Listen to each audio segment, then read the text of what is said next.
I'd like to focus my comments on young people, bearing in mind we are talking about investing in the future.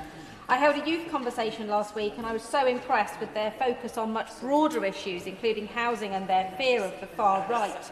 And I look forward to hearing more about their next steps in the Youth Select Committee that is currently looking at alternative strategies for student funding. They all accept that their students' days need to be properly funded, but they and I feel that it is completely unfair that they are paying higher rates of interest than those landlords from which they have to rent their properties, and that dragging them into tax earlier is making it even tougher for them to get onto the ladder even as a renter. But sadly, so many of our graduates and others who've completed their education are finding it tough to get into work at all. Historically, many of them would have sought opportunities abroad, but thanks to Brexit, most of those options have now gone. I welcome the prospect of the Youth Mobility Scheme, but it doesn't go far enough.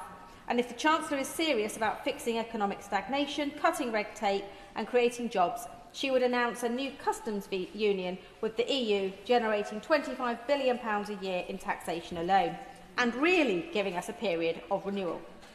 Other young people leaving school or college would have moved into hospitality, but in the last year that sector has lost 90,000 jobs, many of them filled by young people. For those businesses not cutting jobs, they're cutting shifts, something I experienced in my own home last weekend, the payday weekend before Christmas, when most young people are relying on work.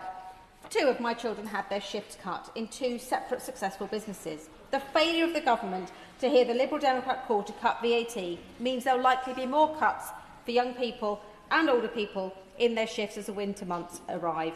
And whilst the government maintain that business rate changes will protect businesses, in reality the recent revaluation will see an increase in most of their businesses' value and the loss of their small business relief. So many of them will be worse off. So I urge the government to look at this again. I want to briefly mention the issue of special educational needs. I am pleased that the government is absorbing these costs from 2028, but deeply concerned about what happens between now and then. And I'm worried that councils will have gone under before we get to that point.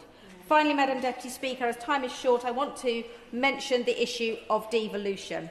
There was over £14 billion for mayoral authorities in this budget, but nothing for my area of Dorset. And I'm sure with four government members sitting in here from Dorset, they will agree with me that it is completely outrageous that we can have a period of investment renewal with no money at all going to the area of Wessex. And I urge the government to bring forward the devolution programme for every part of the country and for every generation.